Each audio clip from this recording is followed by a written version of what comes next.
Hi అండి. అందరికీ నమస్కారం. Welcome to my channel. ఈ వీడియోలో ప్రభుత్వ ఉద్యోగులకు మరియు పెన్షనర్లకు సీఎం సూపర్ గుడ్ న్యూస్ అండి. కీలక నిర్ణయం వచ్చేసింది. పూర్తి వివరాలు వీడియోలో తెలుసుకుందాము. వీడియోని అయితే ఎక్కడ గాని స్కిప్ చేయకుండా ఎండ్ వరకు చూసేయండి. అప్పుడు ఇన్ఫర్మేషన్ పూర్తిగా అర్థమవుతుంది. అలాగే వీడియో చూస్తున్న ప్రతి ఒక్కరు వీడియోకి లైక్ చేయండి ఫ్రెండ్స్. ఈ వీడియోని తోటి ఉద్యోగ, పెన్షనర్ మిత్రులతో అయితే షేర్ చేయండి. కొత్తగా మన ఛానల్‌ని చూస్తున్న వారు ఇంకా ఎవరైనా సబ్స్క్రైబ్ చేసుకోకుంటే వెంటనే మన ఛానల్‌ని సబ్స్క్రైబ్ చేసుకోండి.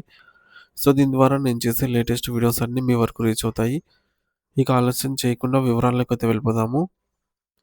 ఫ్రెండ్స్, ఇక విషయానికొచ్చినట్లయితే తెలంగాణ రాష్ట్ర ప్రభుత్వం ఉద్యోగుల సంక్షేమం కోసం అంకితభావంతో పనిచేస్తూ తాజాగా మరో చారిత్రాత్మక మరియు అత్యంత కీలకమైన నిర్ణయాన్ని అధికారికంగా ప్రకటించింది. ఈ నిర్ణయం రాష్ట్ర వ్యాప్తంగా ఉన్నటువంటి లక్షలాది మంది ఉద్యోగుల కుటుంబాల్లో కొత్త వెలుగును నింపడమే కాకుండా ప్రభుత్వం పట్ల వారిలో నమ్మకాన్ని రెట్టింపు చేసింది. మరీ ముఖ్యంగా సంక్రాంతి పండుగ వేళ ఉద్యోగులందరికీ ఒక కరువు భత్యం డీఏ విడుదల చేస్తూ ప్రభుత్వం తీసుకున్న నిర్ణయం పట్ల సర్వత్రా హర్షం వ్యక్తమవుతోంది.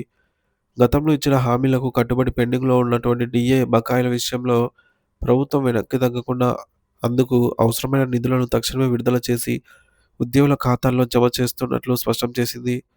ఈ చర్య ద్వారా ప్రభుత్వం కేవలం మాటలు చెప్పడం కాకుండా చేతల్లో కూడా తన చిత్తశుద్ధిని నిరూపించుకుంది.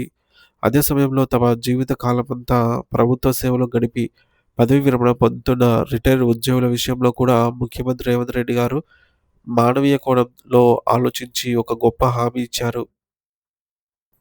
అదేంటంటే రిటైర్ అవుతున్న ఉద్యోగులకు రావాల్సిన పెన్షన్ ప్రయోజనాలు, గ్రాట్యుటీ మరియు ఇతర బెనిఫిట్స్ ఎటువంటి జాప్యం లేకుండా వారు ఆఫీసు నుండి బయటకు వచ్చే రోజే అందేలాగా చర్యలు తీసుకుంటామని ఆయన భరోసా ఇచ్చారు.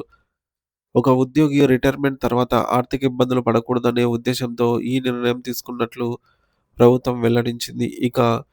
ఇప్పుడు సమాజంలో క్షేత్రస్థాయిలో విధులు నిర్వర్తిస్తూ అత్యంత తక్కువ వేతనాలతో పనిచేసే కాంట్రాక్ట్ మరియు ఔట్‌సోర్సింగ్ ఉద్యోగులకు కూడా ప్రభుత్వం ఒక తీపి కబురును అందించింది.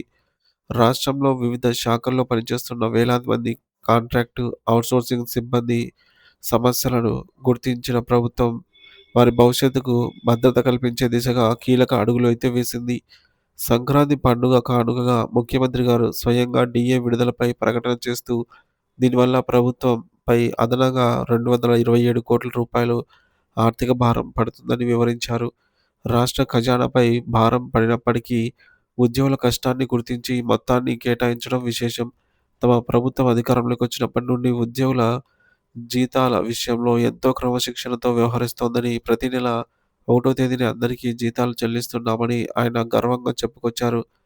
కేవలం జీతాలే కాకుండా ప్రమాదవశాత్తు ఏదైనా జరిగితే ఉద్యోగి కుటుంబం రోడ్డున పడకూడదనే ఉద్దేశ్యంతో ప్రతి ఉద్యోగికి 1.02 మేర భారీ బీమా సౌకర్యాన్నైతే కల్పిస్తున్నట్లు ప్రభుత్వం పునరుద్ఘాటించింది.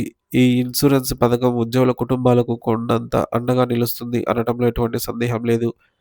అయితే ఈ తాజా నిర్ణయాల్లో అన్నిటికంటే గొప్ప విషయం ఏంటంటే కాంట్రాక్ట్ మరియు ఔట్‌సోర్సింగ్ ఉద్యోగులకి కూడా రెగ్యులర్ ఉద్యోగులతో సమానంగా గుర్తింపు లభించడం. సో, ఇప్పటివరకు ఔట్‌సోర్సింగ్ ఉద్యోగులకు ఏజెన్సీల ద్వారా లేదా ఇతర కారణాల వల్ల జీతాలు రావడంలో నెలల తరబడి ఆలస్యమయ్యేది. ఈ ఇబ్బందులను తొలగిస్తూ ఇకపై వారికి కూడా ప్రతి నెల 1వ తేదీన నేరుగా వారి బ్యాంకు ఖాతాల్లో జీతాలు జమ అయ్యేలాగా ప్రభుత్వం కొత్త విధానాన్నయితే రూపొందించింది. మరి మధ్యలో ఏజెన్సీల ప్రమేయం లేకుండా ప్రభుత్వం నుండి నేరుగా నగదు బదిలీ డీబీటీ డైరెక్ట్ బెనిఫిషరీ ట్రాన్స్‌ఫర్ జరగడం వల్ల ఈ ఉద్యోగులకు ఆర్థిక భరోసా లభిస్తుంది. ఈ విప్లవాత్మక మార్పులు వచ్చే ఏప్రిల్ నెల నుండి రాష్ట్ర వ్యాప్తంగా అమలు చేయాలని ప్రభుత్వం పక్కా ప్రణాళికతో డిసైడ్ అయింది. ఈ నిర్ణయం వల్ల లక్షలాది మంది కాంట్రాక్ట్ ఉద్యోగుల జీవితాల్లో ఒక స్థిరత్వం వస్తుందని, వారు కూడా గౌరవప్రదంగా జీవించగలరని ప్రభుత్వం భావిస్తోంది. ప్రభుత్వం తీసుకున్న ఈ వరుస నిర్ణయాలు తెలంగాణ ఉద్యోగ వర్గాల్లో నూతన ఉత్సాహాన్నయితే నింపుతూ ఉన్నాయి.